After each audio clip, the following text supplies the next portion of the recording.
As per request by our audience, followers, friends, yun pala, Tagalogin daw natin kasi di nila maintindihan yung mga sinasabi ko. So dito magbabaga, sisiga, dumalig, oy, ginoo, kalisod ba na yung Tagalog, eh.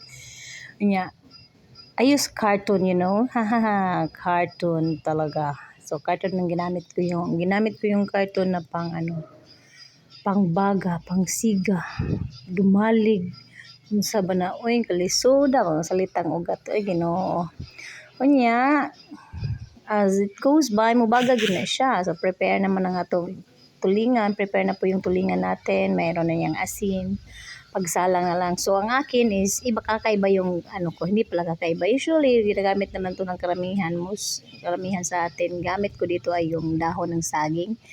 Babalot ko siya ng dahon ng saging. 2 dahon yan gamit ko kasi para hindi masunog yung ating isda. Para pagka luto ng dahon ng saging, medyo cook na rin yung loob ng isda. So, ganyan. Iniano ko lang. Inikot-ikot, binalot-balot, ganyan. So, i-prepare na natin yung baga. Yan, isaing na natin. Antay-antay lang ng konti hanggang sa siya ay maamoy mo yung aroma. Ayan, luto na yung kalahati. Na natin yung ibang bahagi ng isda. Ang kabilang bahagi. Ano ba? Ang hirap naman ng magsalitang ganito. So, by process, hindi ko na video pagtanggal ng balat ng dahon ng saging kasi ang hirap pala i-video sa sarili mo, So, ganyan. Ganda talaga. Perfect talaga pag binalot mo ng saging kasi hindi siya masusunog. Ganyan, no? Pagka-perfect. Oy. Tapos, may mga talong naman tayo at ampalaya. Dinagdagan na lang natin yan. Masarap yan. Ako. Basta. Ubos ang bahaw dyan. Kalisuda ba kayo eh. So, muna na siya itong gibuhat. Ato siyang gitaparan.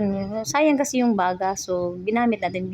Kinustomize natin yung baga by cooking vegetables also. So, mayroon tayo siyang isda at saka ampalaya at talong. Pang picnic yan, ulam.